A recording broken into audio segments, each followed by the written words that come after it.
Reekin Havoc. Reekin Havoc. News, interviews, and more. We just reek of Huntsville Havoc hockey. Time for another full-size episode of the Reekin Havoc podcast. I'm Tim Lambert. Actually, it's more supersized as we go from current players to former ones to feature Scott Harff, who was a defenseman in Huntsville from 2013 to 2015. We've also got another pick of the pack from Coach Stu Steffen, another of Huntsville's greatest hits, the latest roster revisions, a recap from this past weekend's games, and a look at the upcoming ones, all as the Reekin Havoc podcast continues. The Reekin Havoc podcast. One of the worst feelings you can have is that of being stranded. Well, BT's Towing, Tire, and Truck Repair makes that a thing of the past, with 24/7 towing services and roadside assistance in the northern Alabama and southern Tennessee areas. But that's not all. They also offer truck and trailer repair, mobile welding, brake service and repair, new and used tires, and other major and minor repairs. Their name says it all. BT's Towing, Tire, and Truck Repair. For 24/7 response, call 497-8234. That's 497-8234. BT's Towing, Tire, and Truck Repair. Got something to say? Put it on a t-shirt, or hoodie, or apron, or even an iPhone case. Just go to daddyoscustomtees.com and make it happen. Look through their selection of ready-made designs, or make one of your own. Check out their special hockey designs, too. With Daddy O's Custom Tees, you can truly have it your way. Look for Daddy O's Custom Tees on Facebook, follow them on Twitter or Instagram, or go online to daddyoscustomtees.com. That's DADDYOS Custom TEES.com. Daddy O's Custom Tees. They've got your back or front. Let's go in the slot. Welcome to this week's In the Slot segment as we go back a few years on the roster to feature former defenseman Scott Harff, who I spoke with earlier this week. Give us your story. Where are you from? All that kind of good stuff. Yeah, so I grew up in Watertown, New York, which is like about an hour north of Syracuse, so it's actually closer. I always chuckle like when I talk to hockey people. It's actually closer to Canada than like anything else in the United States. So grew up there, spent my whole life there until I moved away to boarding school, which is actually the same one I coach at right now. And then my parents still lived there all the way through, like when I was playing with the Havoc, so have good deep roots there. And grew up playing. I mean, I kind of played like everything. Classic, like did t-ball and did soccer and stuff. And then I had one of our neighbors. He didn't play hockey, but one of his friends played on like the local high school hockey team, and he and his parents took me to a game, like, I don't know how old I was, like 5 or 6, just like the high school game in town. And I don't really remember it, but from what my parents say, it was that I was kind of captivated right away and like made my parents sign me up for hockey. And so grew up, like literally just played town hockey. Like it was kind of before the crazy, I don't know what it's like down in Alabama now. Like I know they've got the Predators have like a good AAA team down there, and they've got like the TPH stuff. Like it was way before all this stuff happened. So it was like, just grew up playing for the Watertown Youth Hockey Association all the way through. And there was, we all of us ended up on the high school team, like literally grew up, and I was a little bit younger than like the bulk, or a year younger than like the bulk of guys that I played with. So like every other year I'd play with them, and then they'd move on to the next, age group, and I'd play with a new group. And then, so did that, literally never really, it was just like fun for me. Like hockey was just fun for me, and, played a ton of lacrosse growing up. Like it's big lacrosse country. So those were kind of my two sports. And then there's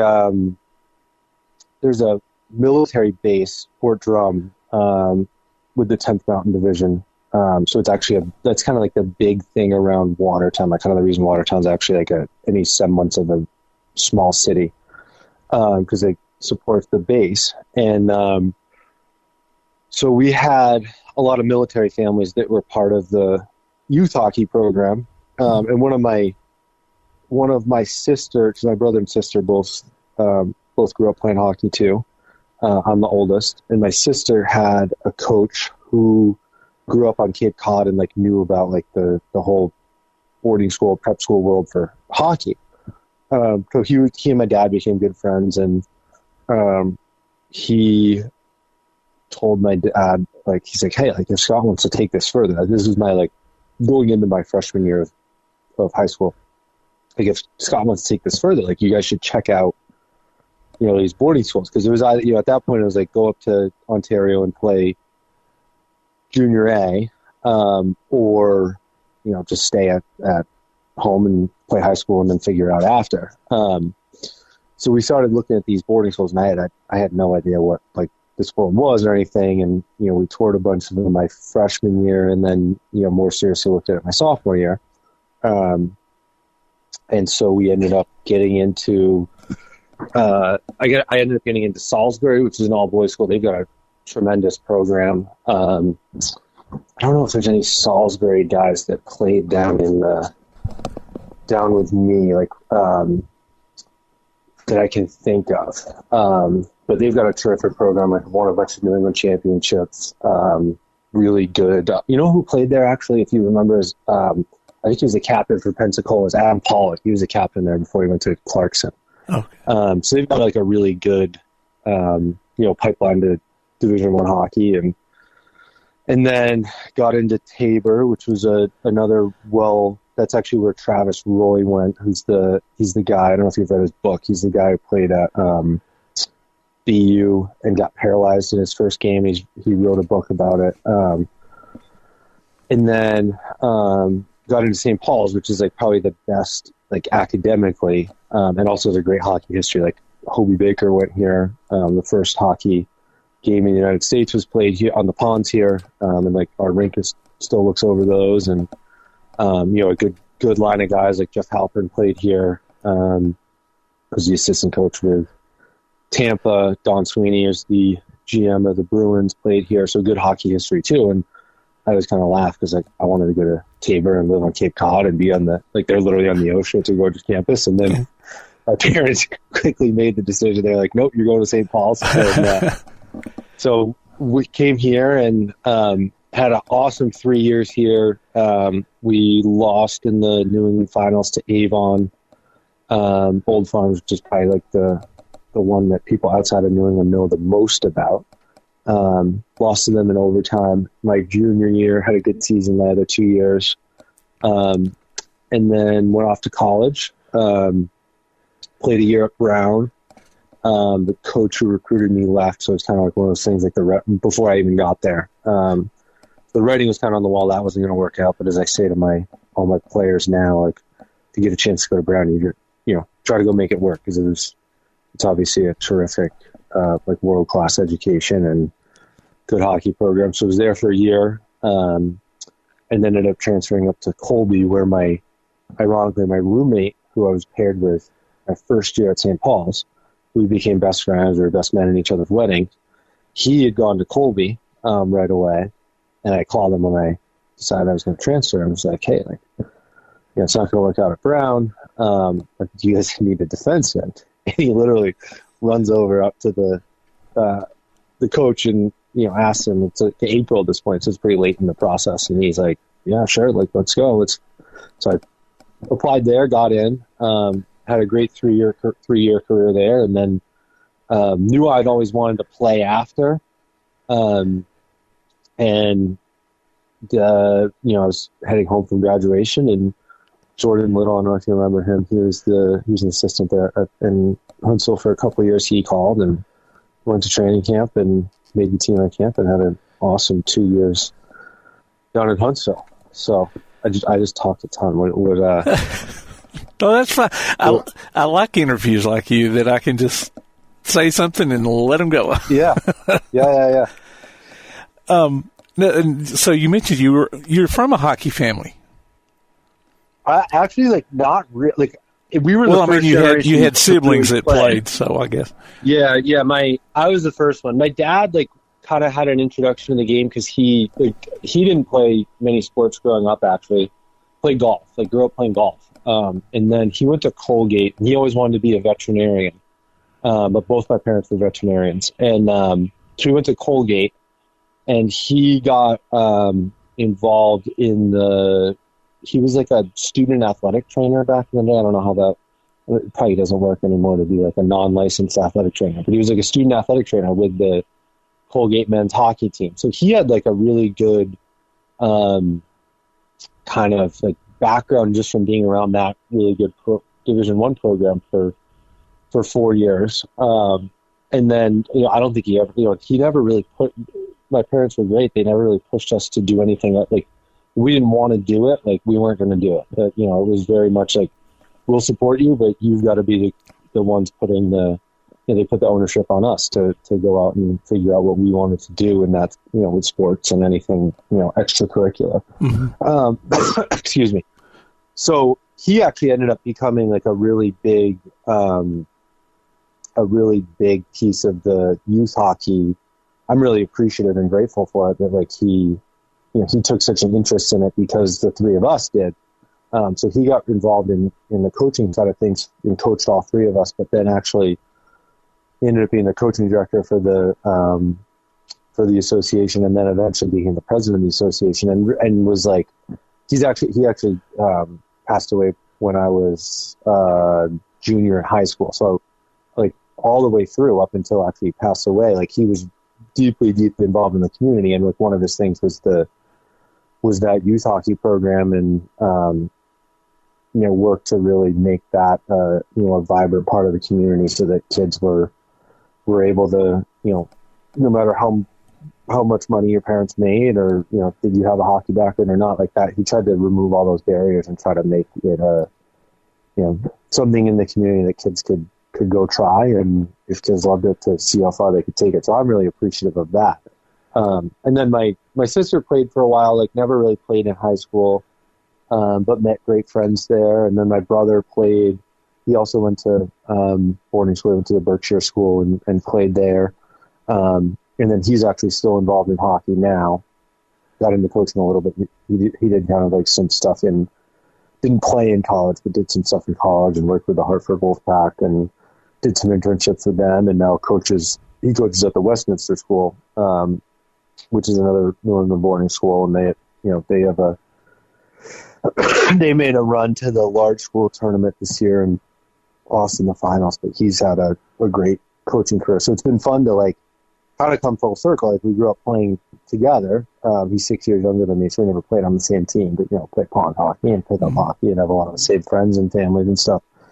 And now it's now we're like on the recruiting trail together, and I call him to bounce ideas off about the power play or the penalty kill, or he does the same thing for me. So it's definitely, it's funny. I think everyone says like exactly what you did. Like, oh, you come from a hockey family. And I think about it, I'm like, we just kind of like stumbled into it because of that, because of my neighbor who brought me to his friend's hockey game. And then next thing you know, I'm like living down in Alabama playing professional hockey, and now, it's my job. So, yeah. When you mentioned playing other sports, did you ever think you might want to make a run at a different sport? Yeah, I thought the only two I really played seriously, like I kind of did soccer here and there, and then lacrosse is like the one. Lacrosse is huge up there. Like Syracuse University is right down the road, and like that northern New York, central New York area is definitely like a lacrosse hotbed. So that was always, I kind of just did it like because it was like I like to be involved. I like to be in a team atmosphere and competing and stuff. And so I've always thought about that. Like I think at the end of the day, like I can say this, I don't think I'm saying this in like a braggadocious way, but I think I was probably better at lacrosse, but I didn't love it to the same degree. So I just kind of like, it's like that classic story. Like, I didn't touch the lacrosse stick until April when the snow melted, and, had a great lacrosse career here at, at Watertown High, and then here at St. Paul's, and like never thought about it anything other than like, it was really fun. And in some ways that probably was why I was so good at it, because there was no pressure where like, as soon as I moved off to St. Paul's, I definitely felt like the professional level pressure of like, it's go to college, and then at college it's like, okay, you got to get a, figure out a situation in the minors. Like there's always that pressure. There's always that pressure around hockey that I had to deal with, and for lacrosse it was like, it was tough, a little bit in one ear out the other. So I do sometimes wish I could have like taken a little pressure off myself hockey-wise and treated it like lacrosse, but no, I never really like. The short answer is no. I never really considered it, just because like hockey was, for whatever reason, it's always been the one thing that sports-wise, that like really spoke to me and I love. Yeah. Well, what about growing up? Who were some of your sports heroes or guys you wanted to model your game after? I think it's funny. I remember like New York or Watertown's such a weird location that you're not like really in like the Rangers. You're kind of far from New York City, and like Buffalo's right there. But we got we actually got all our, like, before cable, we had cable and satellite. Like you had like network TV, and we would get the Hockey Night in Canada stuff. So I remember watching I remember watching Ottawa, and I remember watching Toronto games, like growing up on Hockey Night in Canada, more than I remember any U.S. teams.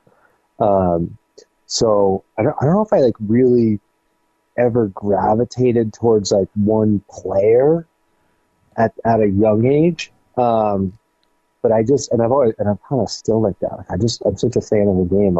I love just like sitting down for that like ritual. Like it's Saturday night, we got Hockey Night in Canada, and we got Don Cherry in the background, and between periods. So that I just like, I remember like the really good like Matt Sundins and Curtis Joseph and Darcy Tucker and Ty Domi games, and like I don't think I gravitated towards any of them, but it's funny, I'll look back now and I'm like, man, like a guy like Thomas Cobber, like, it's a defenseman, right? Like a guy like Thomas Cobber, like, geez, like I don't think he was appreciated in the 90s like he would be in today's game, where you've got the Cale Makars and the Drew Dowdies and the the Quinn Hughes guys who like they're driving offense from back there, and you've got like Coverley, and I remember like that was when the Devils were really good. You had Rafalski, and you got all these offensive defensemen who like I don't think people appreciated their game back then like they would now. So I remember those guys, and then I think like as I got older, like I remember like getting especially as I moved out to St. Paul's, which is in New Hampshire, like you're in Hockey East territory, and I remember watching, that BC was really, really good then, and BU had that, had a couple national championships there. So I remember like watching. That was when it started to like dawn on you that you're like idolizing these guys who are basically the same age as you. So I remember like watching Brian Boyle, who's a few years older than me, but like I remember watching him in when he was at BC before he turned pro. And then like 2 summers later, I'm like working out with him when I'm in college, and he's like a young professional. So that was the first time you're like, oh, like all of a sudden these guys you kind of idolize. All of a sudden you're like kind of on the same, you're the same age as them, and that's when it kind of then you start to go into, you just appreciate how talented all these guys are, and then just like I said, I've always been like more of a fan of the game than any one individual. Yeah. You mentioned defenseman, and you were a defenseman. Was that the only position that you ever wanted to play, or did you ever want to try being a goalie? Or no, definitely not a goalie. No, I always think, I'm like, man, I think I might have been. I think especially now that I'm in, you see the game so much differently as a coach. Like I think playing D is really. I don't say this like pumping on tires. I say this like it. Because I always think, I'm like, man, I wonder if I would have been better at forward, just because like in some ways I think the game of playing forward, if you're not you've got these guys who are innately talented, you've got the Connor McDavids and the guys who they've just got the better skill set than everyone, but I think like at like a depth level, it's almost sometimes easier to be a forward. Because it's a more linear game. There's, you can kind of make and you look at a guy like Matt Rempe in the Rangers, like he fights, he goes to the front of the net, and he like hits guys in the forecheck. And you can kind of manufacture a game out of any skill set there. And defense, like there's less defense, there's less defensemen. And then there's, I think it's a lot. It's just you develop a lot slower as a defenseman, and it takes longer to be, have a more of an elite impact on the game. But I never I don't remember. It's funny to think of that now as a coach. It's like, man, I wonder, I should have tried forward. I might have been better. It never crossed my mind. I don't really know why I picked defense. I just remember at nights, you first play 5-on-5, and I think I stuck my hand up to play defense, and everyone else wanted to play forward. And I was one of those things of I have more ice time back here. I don't know. It was, I never really thought of it. I played forward in the power play a little bit in college, and you have moments where you kind of get thrown into it, but it never really stuck. And I just always, and I appreciate, I think I appreciated I think you have a big, as much as it's a slower development, I think you do have a bigger impact on the game. You're just on the ice, no matter whether you're the sixth defenseman or the fifth defenseman, or the top defenseman, excuse me, you're on the ice a lot more and you have more of an impact. So, I don't know, it's a good question. I've thought about it all the time, but I never really, I think I got my offensive,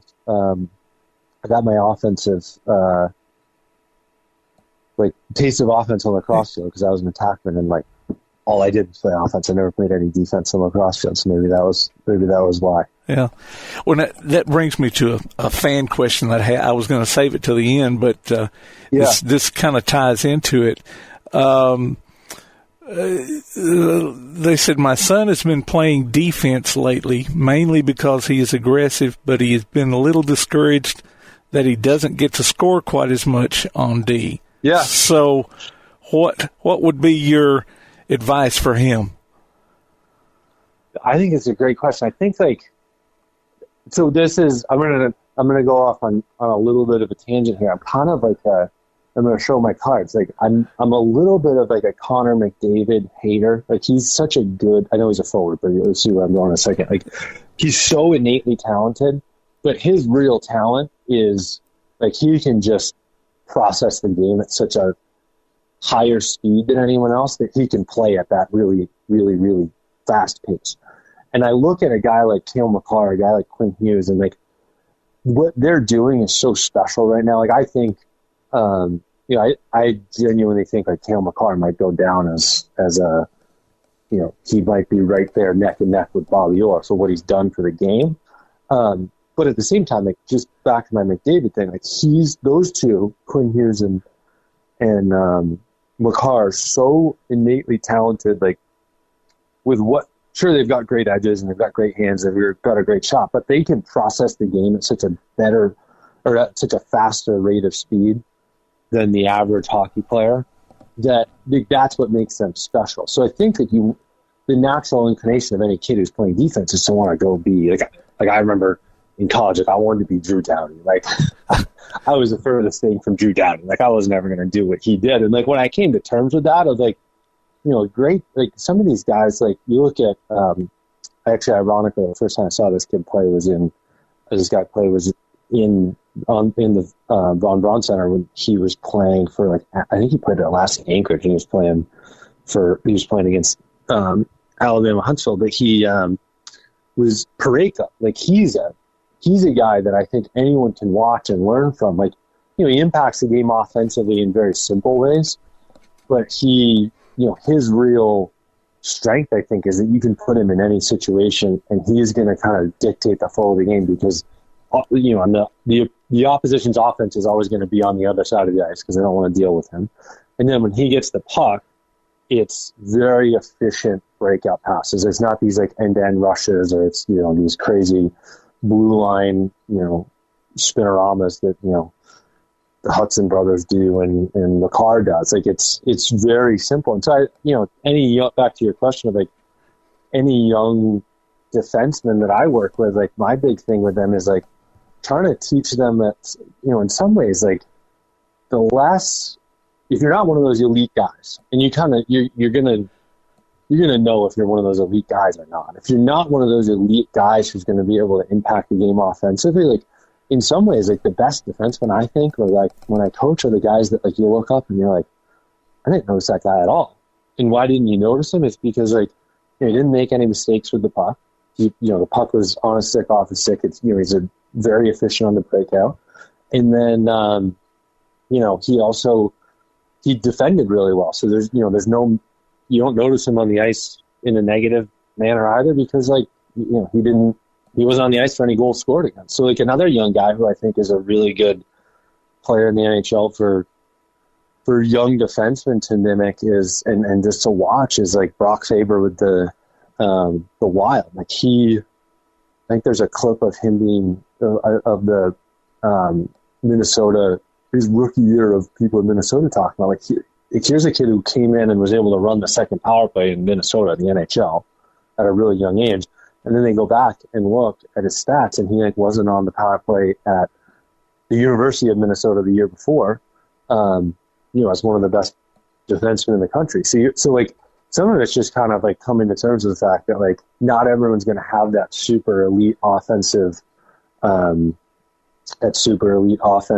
of like feel for the game, and realizing that there's like, not only is it okay, but there's actually like a real value, and coaches are looking for guys who are going to be really steady presences on the back end, and the offense a lot of times like it comes from guys like Faber and guys like Parayko, or look at Pietrangelo out in Vegas now. Like those guys all play, they put up offensive numbers, but it's a lot of like their secondary or primary assist because they're putting the puck on net, or they're putting the puck in good forwards' hands. So recognizing you don't have to be that primary offensive force, and just kind of having like more of a, I'm trying to be really efficient in not only my movements out there, but just in terms of like my ice time and making sure the puck's kind of moving up ice and just winning that territorial advantage all the time. Yeah. If you can get that team mentality, then, it doesn't really matter, as long as the team wins.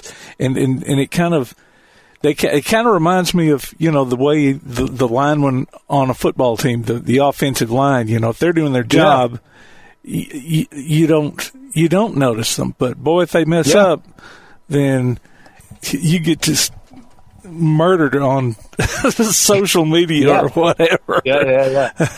Exactly.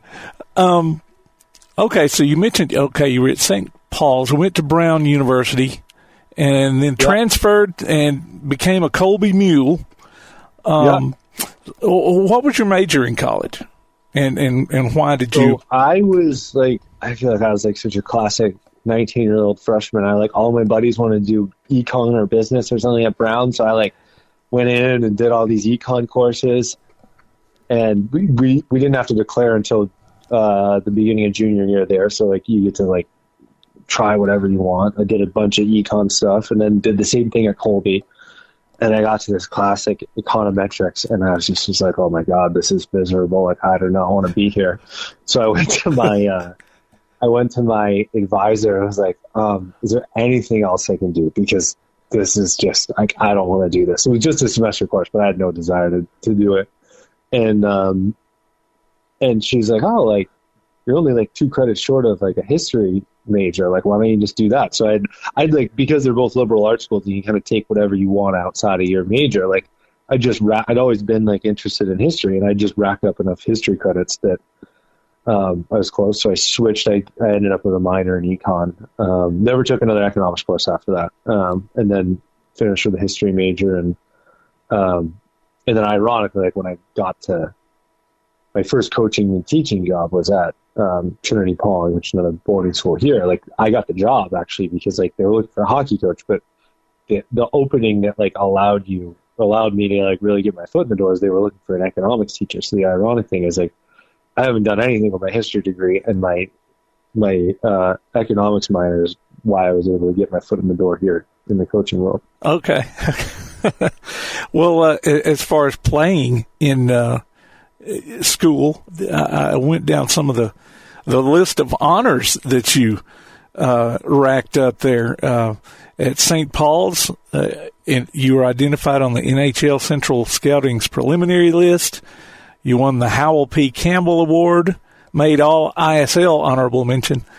And then in Colby, you led Colby College in power play goals, and then 3 straight years as a defenseman in points, and then won the Jack Kelly Coaches Award. So not too shabby there.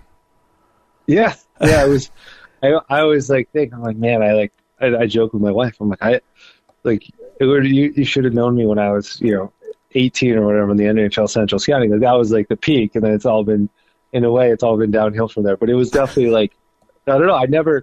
That was kind of like when I first like realized like, oh man, like this is it became real, right? It wasn't like just a game. And that's what I was saying. Like, I wish I could have like taken some of my, looking back, I wish I could have taken some of that, like a little bit of like the naive view of like, this is just a game and it's fun. And that's probably what made me really good at lacrosse. Like, I wish I could have taken some of that to hockey throughout the rest of my career. Cause that, once you end up on like NHL Central Scout, and I wasn't drafted or anything, but once you make it on that list, like there's all of a sudden there's like all this pressure. There's the internal pressure that I think I was pretty good at dealing with, but then there's all this other, your friends and your family, and there's all this like talk around you. So it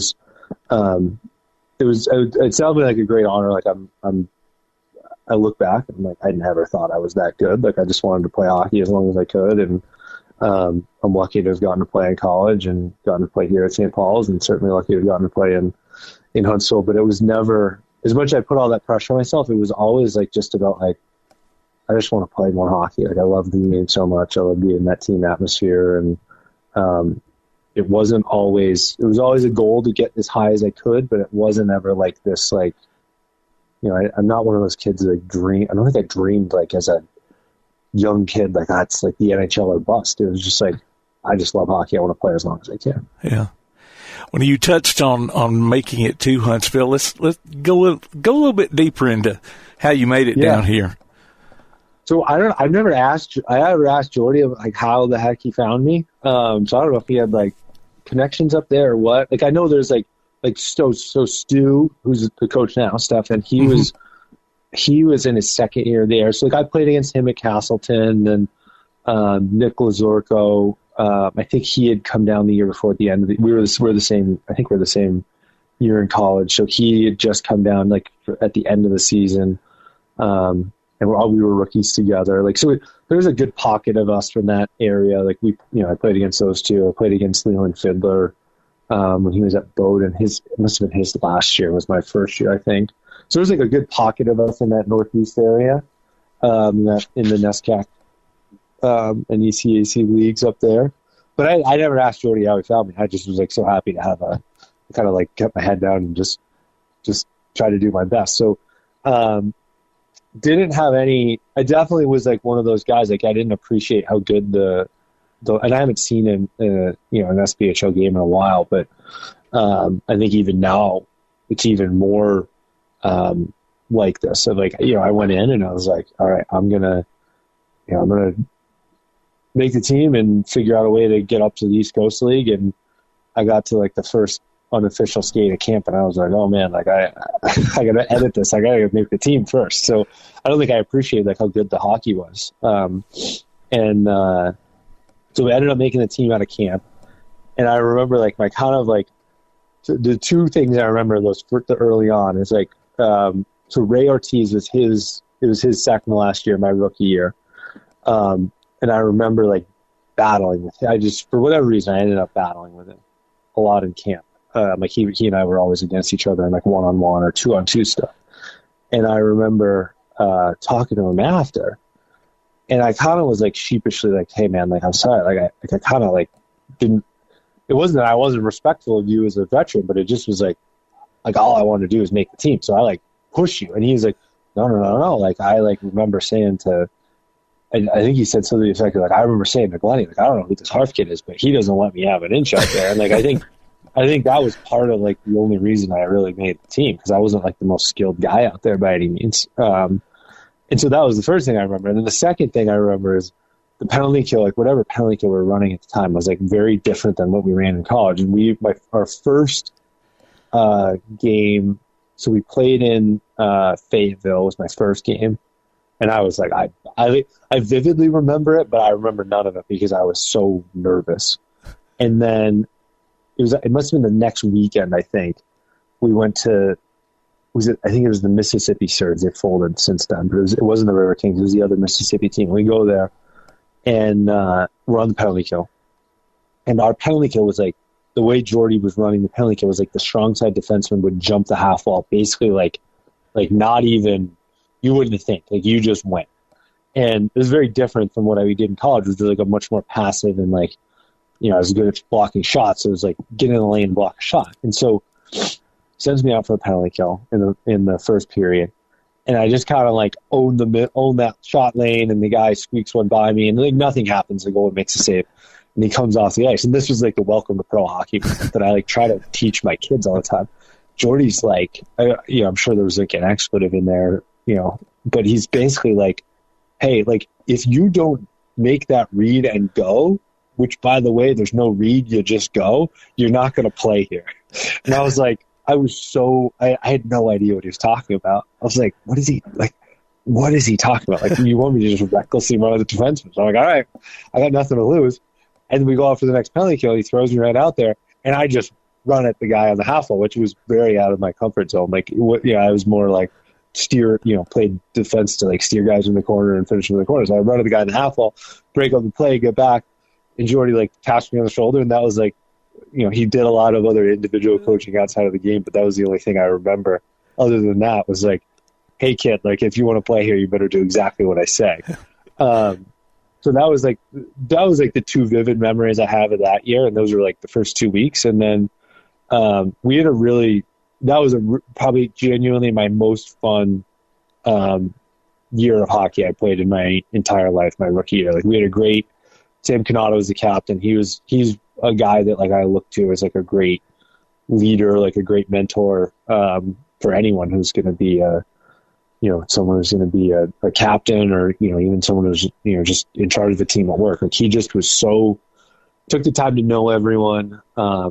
He was very self-sacrificial and self-deprecating, but like he would fight. I was not a fighter by any means, but he would, and I don't think he was before he came. But he would fight anyone, and stuck up for his teammates. But he also I think because he did that, he was one of those guys that like if he said jump, you were like, it was like that cliche of you were just like how high. So he was great. Leland Fiddler, that was his last year, I think. And he was a great mentor to me of like a guy who just was kind of doing the same thing. Like wanted to play hockey as long as he could, but definitely it wasn't like the end all be all. Like he wasn't going to be, knew he wasn't going to go play in the American League or anything. And I learned a lot about how to be a pro from him, and certainly like Ray Ortiz, obviously is like, I still text him once in a while. I've got my second year, we did like the Ray Ortiz bobblehead night towards the end of the year, and I saw his bobblehead on my desk, and I'll tease him about every now and then. But he was a great mentor to me, and you play as long as he did in the minors, and you've got obviously an incredibly talented hockey player, but I think you're just an even better person to stay in a first class organization like Huntsville as long as he did. Like he's obviously gave a lot of himself to that city, and then I'm sure I'm missing guys like we've still got actually like a good I don't know if this has come up when you talk to the other guys, like we've still got a Huntsville Havoc like from that era fantasy football league that like goes on every year, and some of the guys who played after have gotten involved, like Kaiser's in it and Stu's still in it.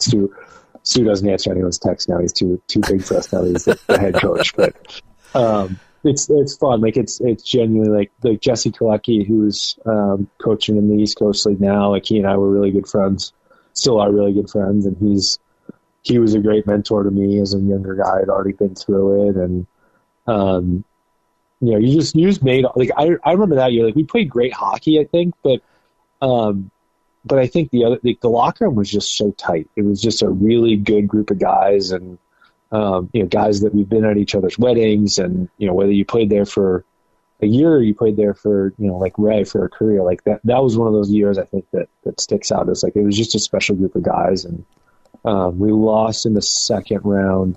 That was one of the first. How they do like I think they've done such a great job. They do like the second round or the first round is always at the what's the practice run called with the 2-sheet complex? The ice, whatever. Yeah. Well, that's usually because of Disney on Ice. Yeah, and I don't know what it was. Like my memory of it is we were the first team to have to do that. And so it was definitely like I'm embarrassed to say now, like I think we almost looked at it as like too much of a challenge. And now I think they've done such a great job of like the place was packed. It was a great atmosphere. We got swept by the Cottonmouth. Was it Cottonmouth, Columbus, whatever they were? Yeah. So we got swept in the second round by them, unfortunately, because I think we had a chance to like go make a run there. But I remember, like the other thing I remember is, obviously, like, you remember Military Night at Jersey Auction, you remember the Melissa George Night, and then the other moment, like in the arena that I remember is when we beat the River Kings in the first round, and I've never seen a place as loud and just like the roof was blown off that place. So I'm sure it's the same thing now, and they've had such good teams since then. But that it was a special team, and we had some really good times on the ice, good times off the ice, and just like I said, I think it was just one of those things where you just had a good core group of guys that cared about each other and had each other's backs on the ice, and they're at a certain point it was just like everyone was having a lot of fun. Yeah. Well, and we've had several of your former teammates on the podcast. Yeah. I mean, Sam. Stu, of course, Stu's on every week. He kind of highlights the different. Stu has to. And then, let's see, Jesse's been on. Kevin Janot, he's another one. Oh yeah. That we've had on before too. So, yeah. Now I know did you play a particular role other than being a defenseman, as your position? Yeah.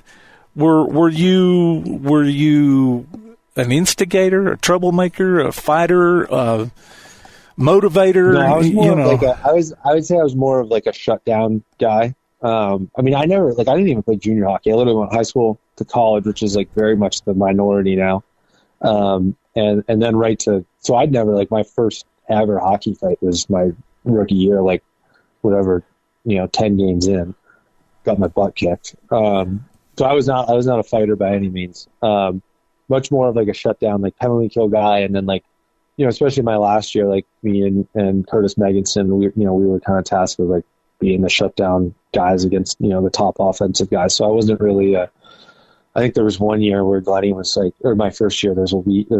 It was literally 1 week. I remember it very distinctly. Like he was very, very unhappy with how the penalty kill was playing. And, and like, it was a classic coach, like, all right, you guys don't want to do what I'm going to say. Like, we're going to put all the guys who shouldn't be on the power play for you. And so I ended up on the power play for like that week. And I think I had an overtime game winner in Bloomington on the power play. And I I fell over as I was shooting. And it was like a very classic like version of my power play. Like it was meat and potatoes and nothing flashy. And I think the headline in the paper that was on the training table the next day, because we were playing a weekend series there, was like Harff flubs one into the net for an OT game winner or something. But no, I was not a power play guy. I was very much like a shutdown, penalty kill, steady guy, like try to break the puck out responsibly. And then all my offense was like someone passed me the puck and I was in a good spot and just tried to get it on net. Like I was not a super offensively gifted player. We'll be back with more of the Reekin Havoc podcast. Time now for the Huntsville Havoc Pick of the Pack, a weekly spotlight. Head coach Stuart Steffen. Matt Allen, number 20, guy that popped up on our radar, I think, late in the fall there. I think started the year in Europe, but came back, and he's been a good, solid player for us. He's a good 200-foot style of player, can chip in offensively, but also really responsible defensively, really hard work ethic, and gets after pucks. And he's been a guy that, again, you can play at the wing, play at center, very versatile, and it's helped out quite a bit. Definitely stretches during the year. Obviously took a bit of a call up to the coast there and did pretty well up there, and then it's been good to have him back there. Kind of like I said, he kind of fits in all roles to be power play, penalty kill. So again, been a really solid player for us, and he's definitely had a good rookie season. Terry Ryder, number 43 on the back end there, defenseman. Another, rookie that started the year in Fayetteville, got released, and then we picked him up, and it's been a good addition for us. Again, we definitely had some hard times at the start of the year there, being a rookie, just trying to find his way a little bit, but kind of been regular in our lineup now, and he's been a solid puck-moving defenseman, makes really good plays with the puck, break the puck out, and then, he's filled in on the power play at times too, and done a really good job up top there, and it's really good to see him. He's worked hard all year round to improve his game and just kind of show too on the ice, in games, because again, he's gotten better, I think, all throughout the year, and it really showed in his game, and it's been a good addition for us, and nice solid pickup during training camp there. And like I said, he's had a good rookie season, and we're looking for even more from him in the playoffs here. Hopefully, keep that rolling and just keep getting better. The Reekin Havoc podcast will be right back.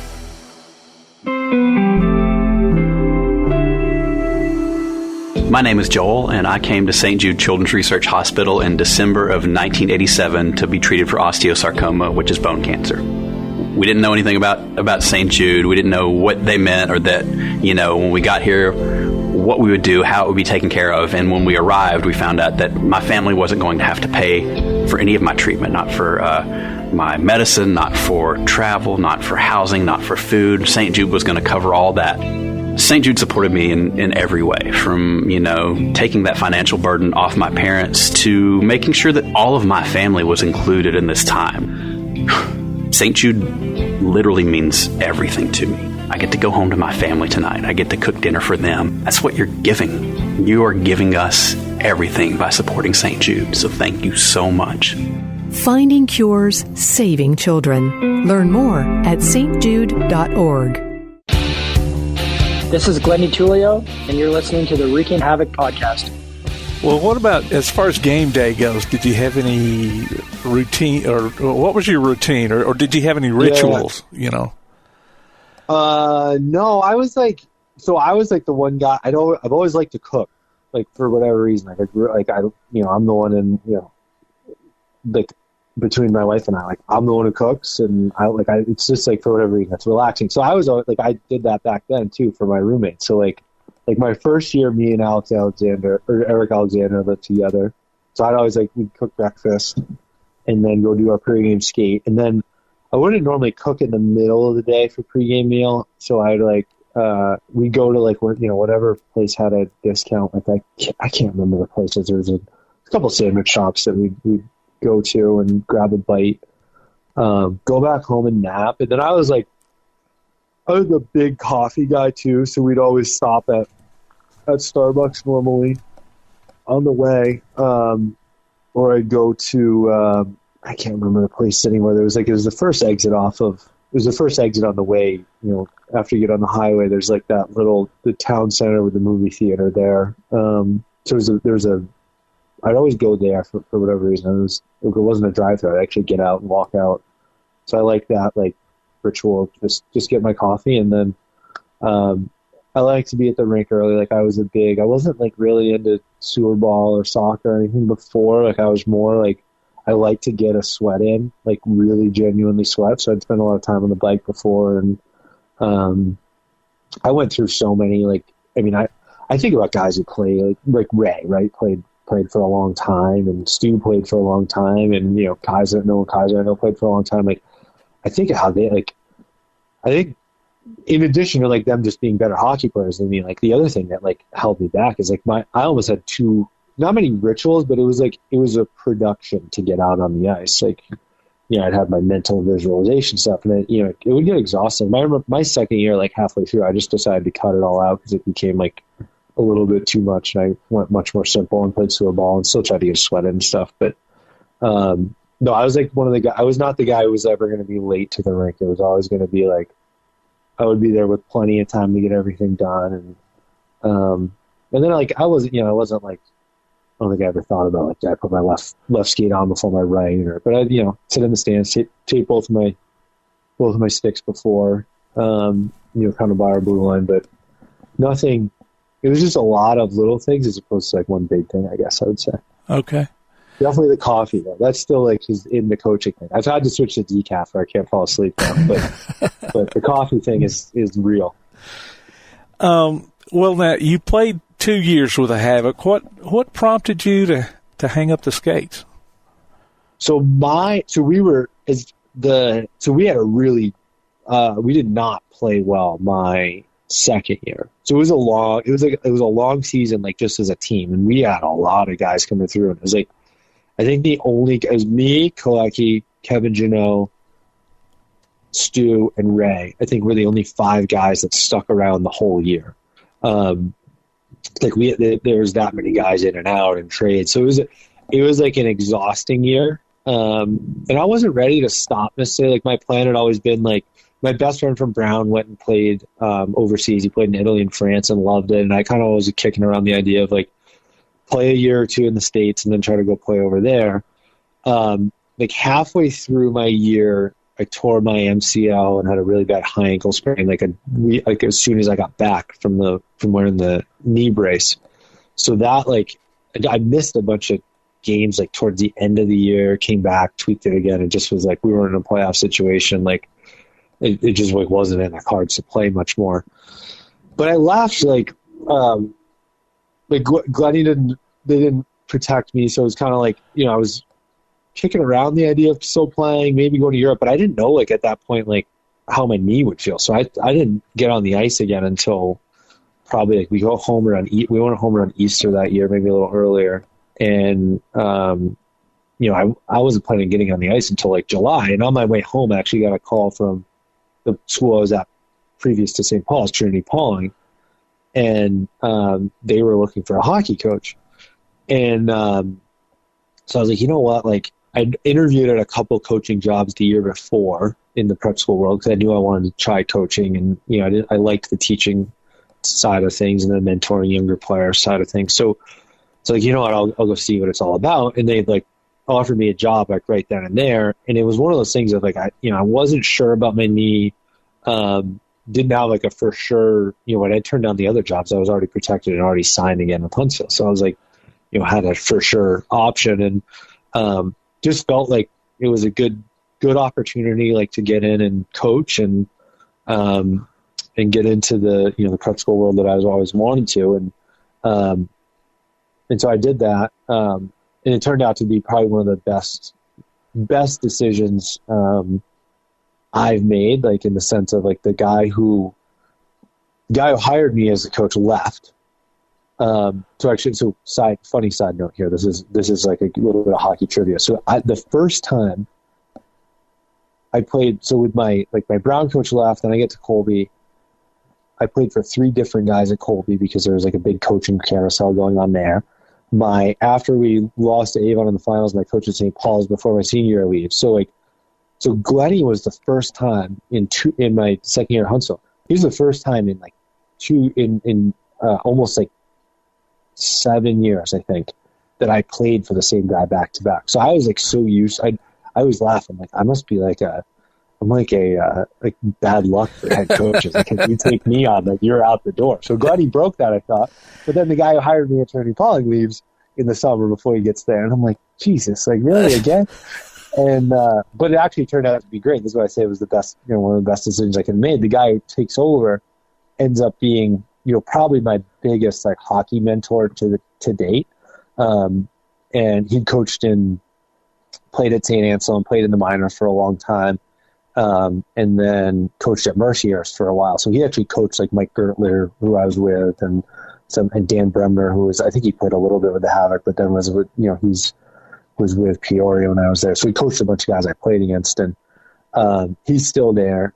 His son actually when I came to St. Paul's, I recruited his son, and he came and played just graduate. He's going to graduate this fall or this spring, but played for me. So one of those like just a good hockey mentor for me. And we coached together for 7 years at Trinity Pauling, and I learned a ton. Like we see the game very similarly, but he's a guy that I've learned a ton from.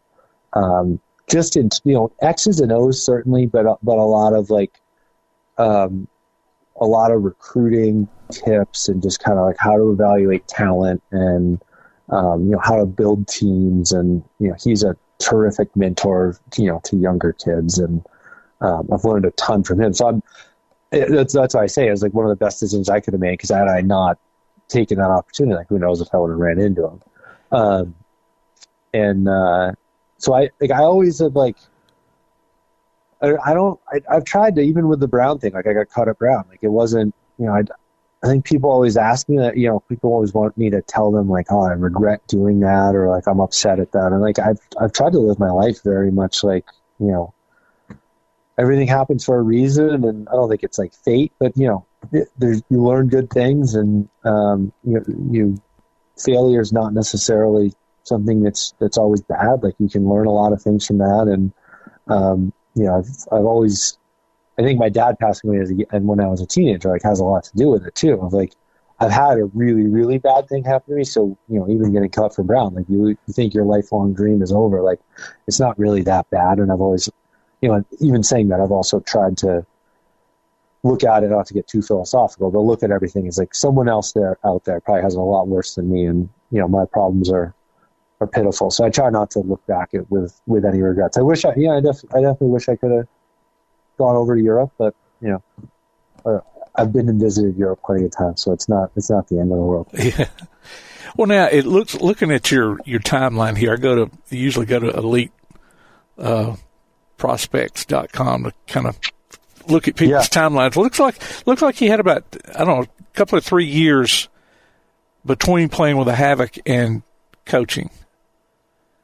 Yeah, no, I went right away. So I was the assistant coach. So I don't think I've shown up on there, but I literally like got done playing and went over and started coaching. And that, I think that helped me. Like, I didn't have that weird, I think I'm really lucky. Like, I didn't have that weird transition period that I think you hear about guys having, like when they, you don't know what to do after you play. Like being able to coach right away and being involved in the game right away. Like, it's different, obviously. But you're around the game. You still have that team camaraderie piece, and it's different, right? You're not best friends with everyone. Like, there's a different, relationship you have as a coach, but you have your coaching staff that's like, another team. And so I was really lucky that I, fell into that, and I've been able to continue on that path, because I think like that's going to be the one thing I was talking to my wife about. Like if I do stop coaching and get into, the school stuff, like get into more like an administrative role, like I think that's what I'm going to miss the most about it, is like the team camaraderie and you get to test yourself every week, right? Like you need to prepare and all that stuff, but you have a test of like, how well have you prepared and how well is your team prepared? And, you get to all that adversity we were talking about, like it comes really quick. It's not kind of waiting around for it. So, no, I was lucky to get into it right away. Was coaching maybe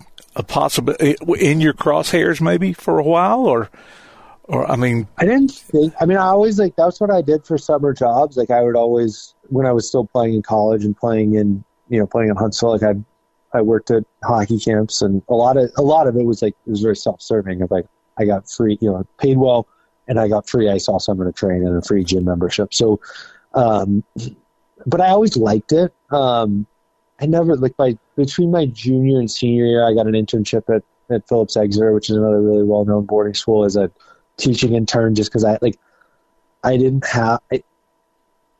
say I was less driven to coach, and I was more petrified of having a desk job. So I basically did everything in my power to dig my heels in and avoid that, much to my mother's chagrin, I think. So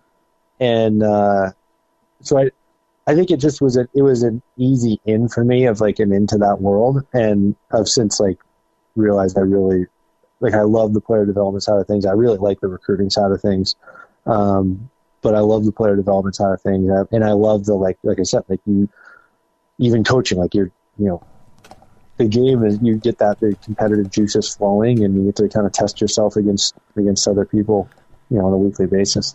Well, have you ever been approached about a head coaching position?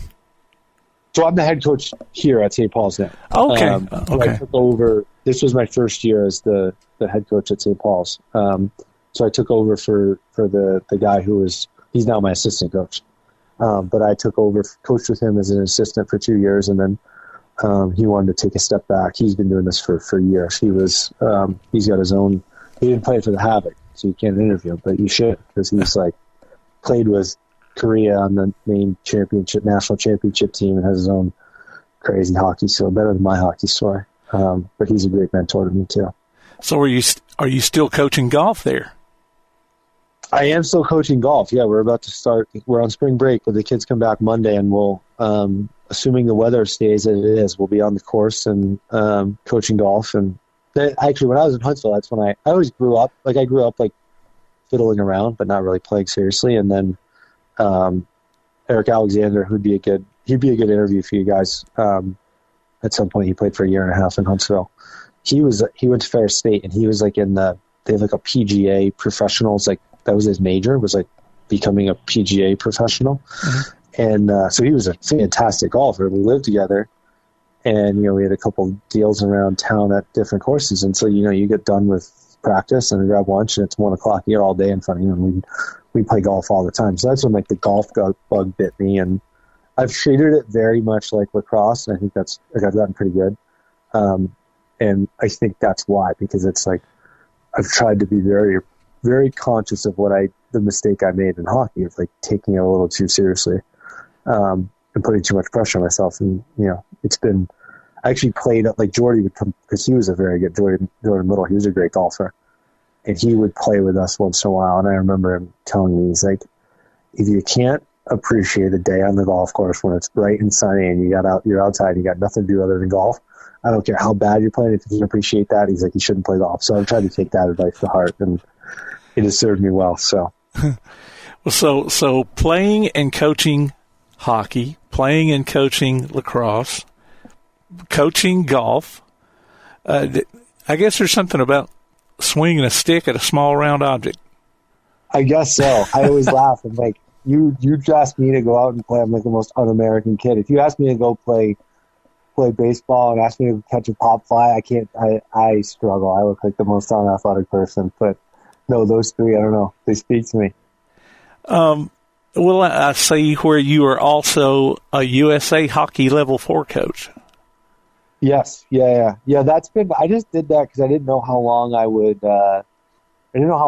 Like stay in the prep school world, and if you want to coach like at the youth level, you gotta do that. So I've been chipping away at that, and then I'm going to do this summer. I'm going out to Columbus for the Level 5 symposium, which is as high as you can go, and it's kind of like a master class. And you actually write like a thesis. Like you spend this, so you go out and do the course, and then over the course of your season, you're supposed to do like a test case on your team. So it should be a good learning experience. Meet some other terrific coaches from around the country, and if I ever get out of the prep school world, then I'll be able to jump right in and coach at the youth hockey level. But it's been, I also try to do a lot of, I'm very involved in the New England district here. I've just tried to like my dad did, like try to give back to the kids that aren't going to necessarily come through my program, but give back to the kids who are, just love the game, and, help out younger coaches and help out the youth coaches who are, they're working with the guys that we want to coach, and, that Stu, eventually maybe will coach, and just try to give back in that sense, and be involved in that grassroots level. I think is really important, no matter how high you get up. Like, I think you can definitely help out by being involved at that level too. Yeah. And if you haven't guessed, I have stalked you a little bit online here for some of some of this information. I read in your coaching philosophy where you want to mimic what players will see at the junior and college hockey levels in order to minimize their transition to the next step. Now, I don't know why all coaches don't do this. I mean, it seems like there are a lot out there that just want to chase wins. Yeah. So this is like the only, like I said, I didn't regret anything. I still would hold that true. That like I don't regret anything. I think one of the things I look back on in my career, and like I had great coaches, like I had great mentors growing up, and people that like helped me become the person I am today. I think the one thing that I wish I had more of is exactly what I've like built my coaching philosophy around, is like, I wish I had people tell me like, okay, when you get to the next level, like this is what they're expecting you, not to be able to, not to say like, oh, they want you to, it's not like the simple things like skate faster or shoot harder or like, don't make a mistake here. It's much more like, the stuff I think about is like, how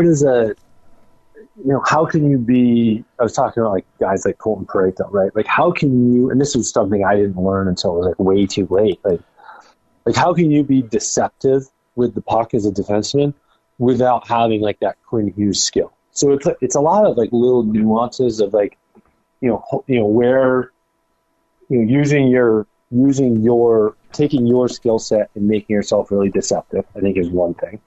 I think another big thing is like that story I told about Jordy, like telling me like, hey kid, like we got to do it this way or you're not going to play here, even though you're not comfortable, even though this isn't the way you like to play.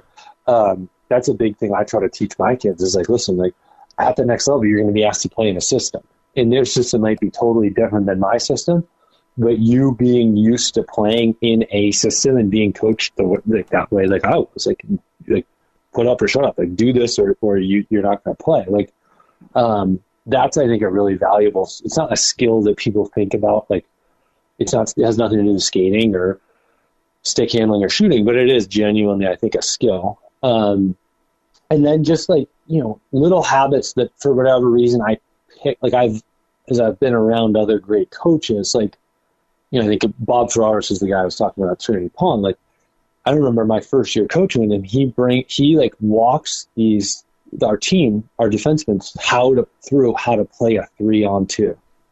And I said to him after, I'm like, that was one of the craziest things I've ever seen, because I've played a million 3-on-2s and I've never thought about why I did it, but I did it exactly the way, like I played 3-on-2s the exact way he described it. And I'm like, but no one taught me that. Like, I just got lucky that for whatever reason, my brain worked the way that made it the most effective way to play a 3-on-2. And my brain always naturally, like one of my best skills is I had a great stick defensive and I can block shots. Like I just kind of naturally picked that up along the way. But those are things that like they do make a difference at the next level. When you see these guys coming up, and this is back to my Connor McDavid thing, like you can go around a million cones, a million miles an hour, like until you're blue in the face, but it doesn't really translate to success at that next level in a game. And so my whole thing is like, I just want kids to, I want to basically, put it in simple terms, I want to take like Scott Harff 2.0, who's, a rangy kid who's a decent skater, has a good defensive stick, but isn't innately offensively talented. And if I can take him and he can play one level higher than I did, then like just with one kid, like my whole career is a success. So it's like, I just tried to build it around like, I want all my kids to be really successful when they leave here. And I think the winning thing that you brought up is like, and now I'm on my soapbox a little bit. Like there's too much of it in youth hockey right now. Like I always laugh with one of my good buddies who's a coach at one of our schools in the league. Like we coach high school hockey. Like we get, even I get too tied up in the wins and losses. Like at the end of the day, like you want to have a kid talk about St. Paul's or wherever they are the way I talk about St. Paul's. Like it was the best 3 years of my life and it taught me tons.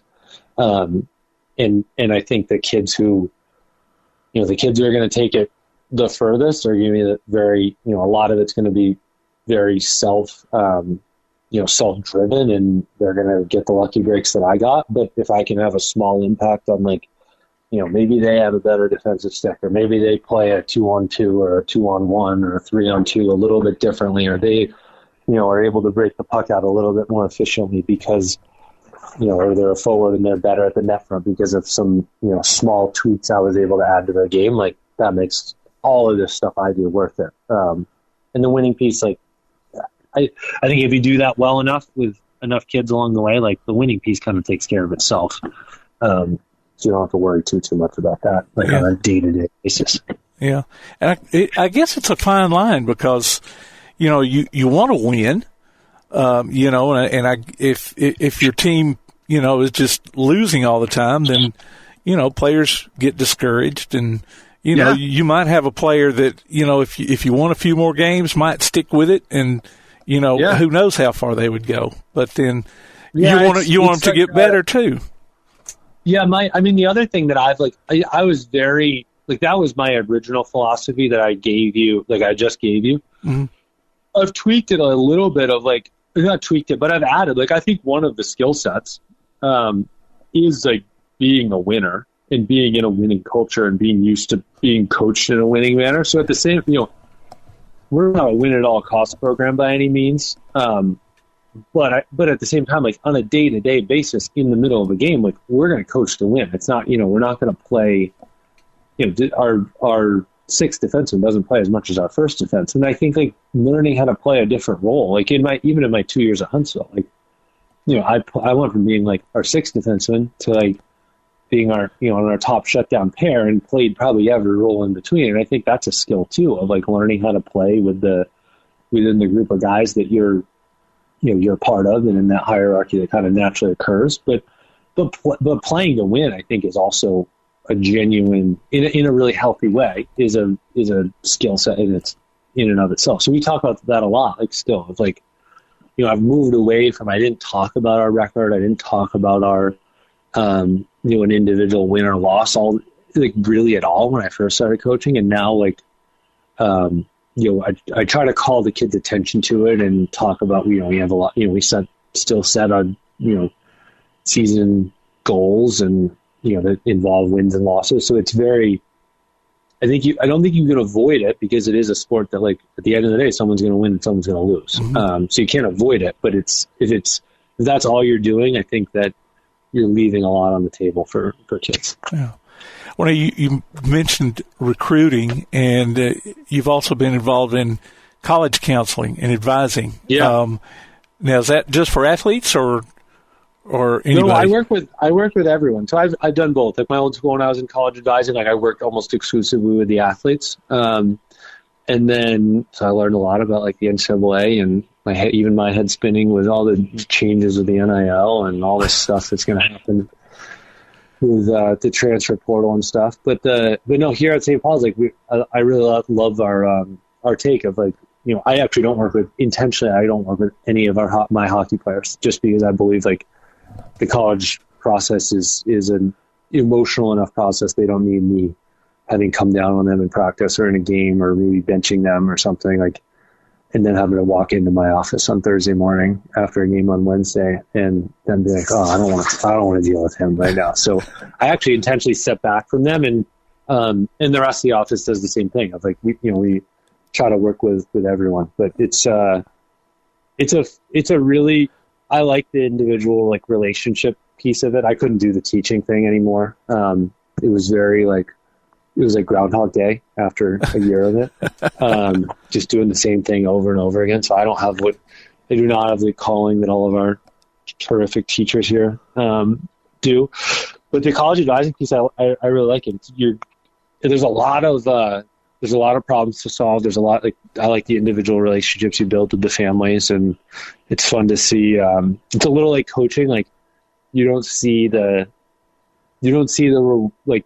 personally don't see the reward until like, a kid will come back a few years later and be like, thank you so much. Like that, like this college, like really speaks to me, or like I had a great experience because of this. And, so it's not necessarily instant gratification, but it is, I really enjoy it. And it's a good, it's nice to know also that like, as much as wins and losses matter, that like we can have a bad season and I'm not going to lose my job, which is nice. Yeah.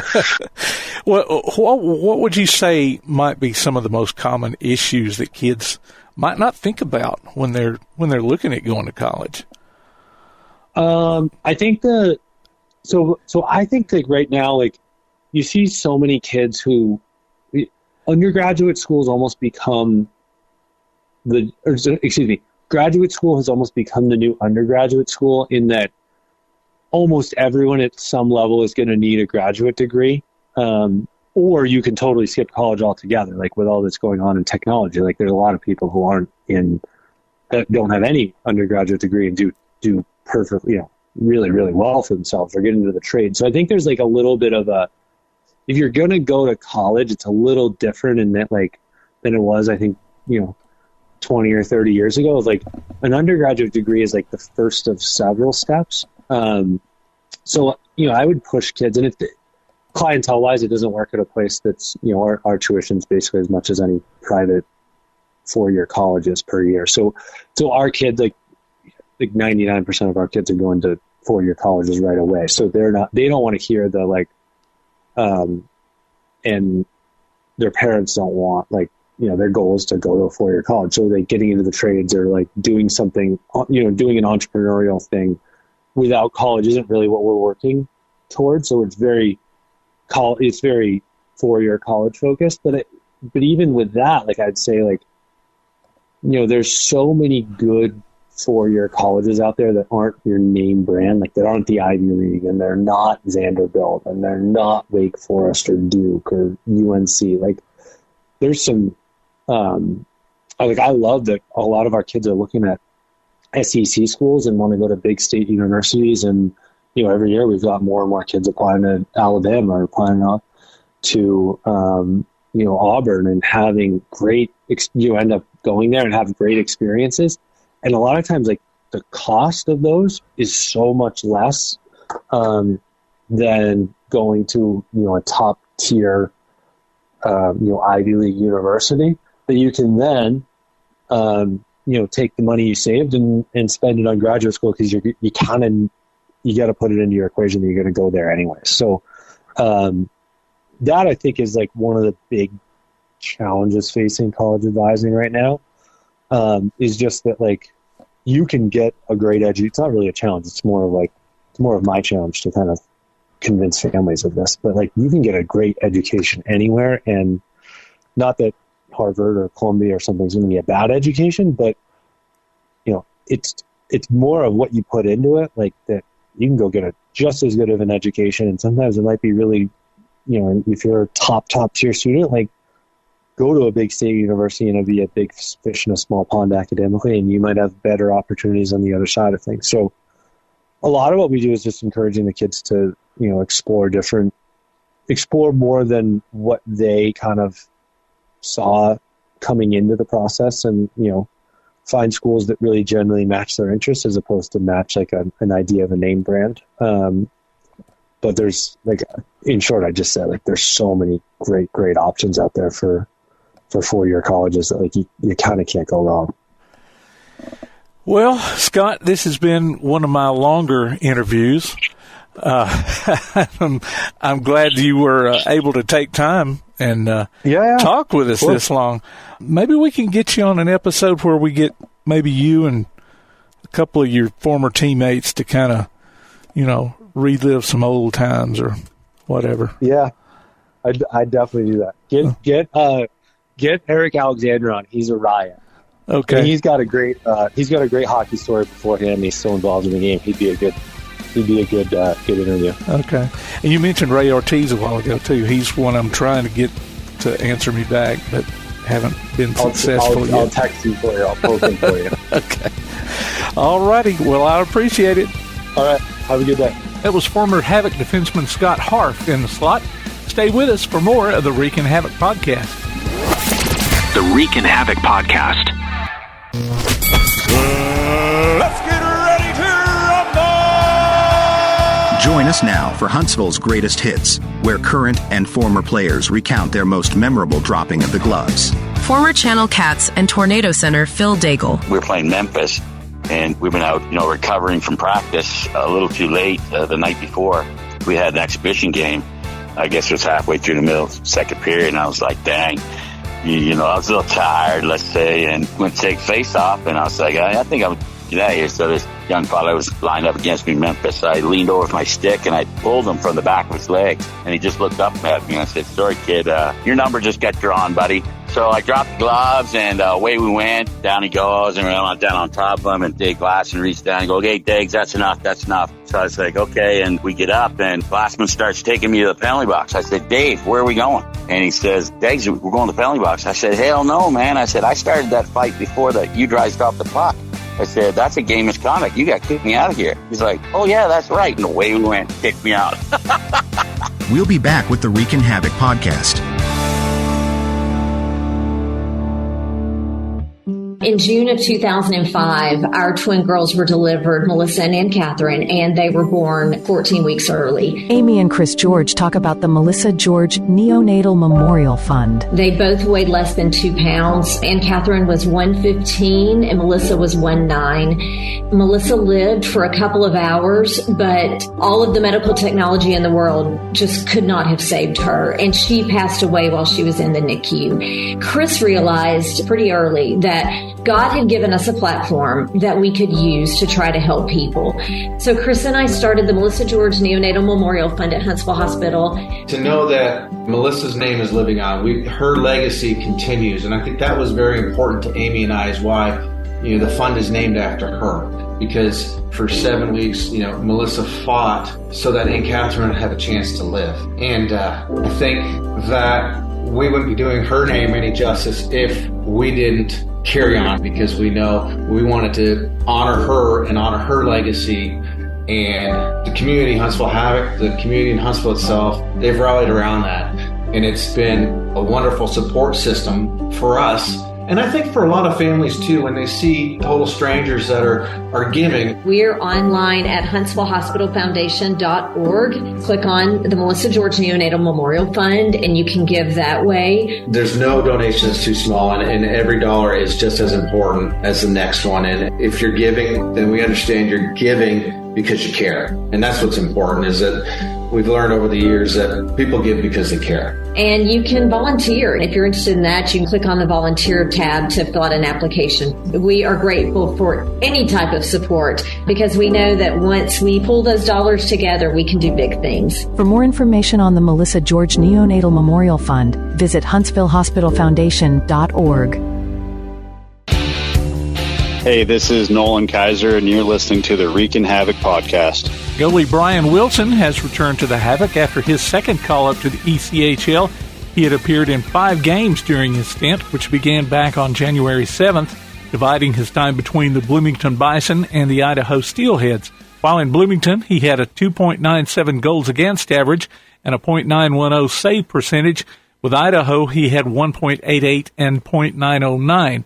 In a corresponding move, Taylor Joseph was placed on waivers. Defenseman Kevin Weaver-Vital was signed to a PTO going into last weekend's road games with Birmingham.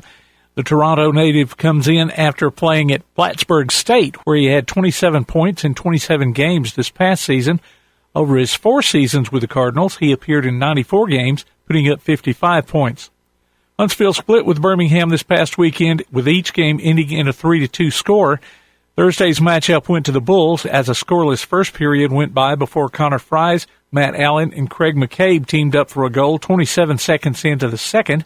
Birmingham answered with 3 of their own before the intermission. Sam Ruffin found the net on the power play 8:41 into the third, with the assist coming from Gio Procopio and Charlie Risk for the final score of the game. Mike Robinson saved 35 of 38 shots on goal. The Havoc had 16 penalty minutes to Birmingham's 12. Austin Alger got the scoring started on Friday night at the 2:28 mark of the opening period with help from Ruffin and Dominic Procopio. The Bulls answered at 3:59, and Ruffin put up his 6th goal of the season at 12:06, assisted by Buster Larson and Jack Yannick. A scoreless second period went by before Larson added another to Huntsville's tally at 1:45 of the third, helped out by Nathan Burke. The Havoc held Birmingham to 1 more goal at 4:40 to preserve the win. Each team ended up with 4 penalty minutes. Robinson went 33 of 35 in goal. Huntsville is currently second in the league, 2 points behind Peoria. Buster Larson leads the team in points with 49 and assists with 32, 5th and 6th in the SPHL. Austin Alger has 22 goals, putting him at 6th in the league. Cole Reginato leads the team with 116 penalty minutes, but he has dropped to 3rd in the SP. Mike Robinson's 2.26 goals against average is 2nd in the league, but his .927 save percentage tops the list. The Havoc will be at home throughout the remainder of March, starting with a homestand against the first-place Rivermen with Peter Pan night on Friday and wrestling night on Saturday. All Havoc tickets are now digital and can be accessed through a mobile device. Go online to HuntsvilleHavoc.com and under the Tickets tab, click on Mobile Ticketing. Keep in mind, too, that the VBC is a cashless venue. Concession stands or bars will not accept cash, and Chuck-a-Puck purchase is only available online. Go to the Fan Zone tab at HuntsvilleHavoc.com and click on Auctions Powered by Dash. Be aware of the VBC's clear bag only policy for Havoc games. This includes no clutch purses, fanny packs, and diaper bags. Exceptions to the policy will be made for all medically necessary items after proper inspection. For more information, plus a list of prohibited items, go to HuntsvilleHavoc.com and under the Fan Zone tab, click Security. Remember, if you're a season ticket holder, doors will open at 5:30 p.m. and remain open until puck drop. You can enter through the doors in the hallway adjacent to the Havoc front office and VBC box office. Do you have a question or a suggestion for a potential upcoming guest on the Reekin Havoc podcast? Send an email to reekinhavoc@outlook.com. That's REEKIN havoc@outlook.com. Leave us a text or voicemail at 256-434-RKKN. That's 256-434-7556. Or send us a message via Facebook or Instagram. The Reekin Havoc podcast. For those returning from military service, the transition back to civilian life isn't always easy. Retired Marine Gunnery Sergeant Bill Cook talks about still serving veterans. The mission of still serving veterans is to serve and honor veterans and their families by empowering them to build meaningful lives. And we do that through connecting to fulfilling careers, getting the benefits they deserve, or the services that they need. We have never charged anybody anything for our services. A group of business leaders in town felt there was a need to help the seriously wounded make that transition back into civilian life. Employment services, VA benefits, and connections to other community services. That's what we do. If you're a veteran and you need help, please get a hold of us. Go to that website, ssv.org, and you can find out pretty much anything you need to know about still serving veterans. In Huntsville, call 256-883-7035.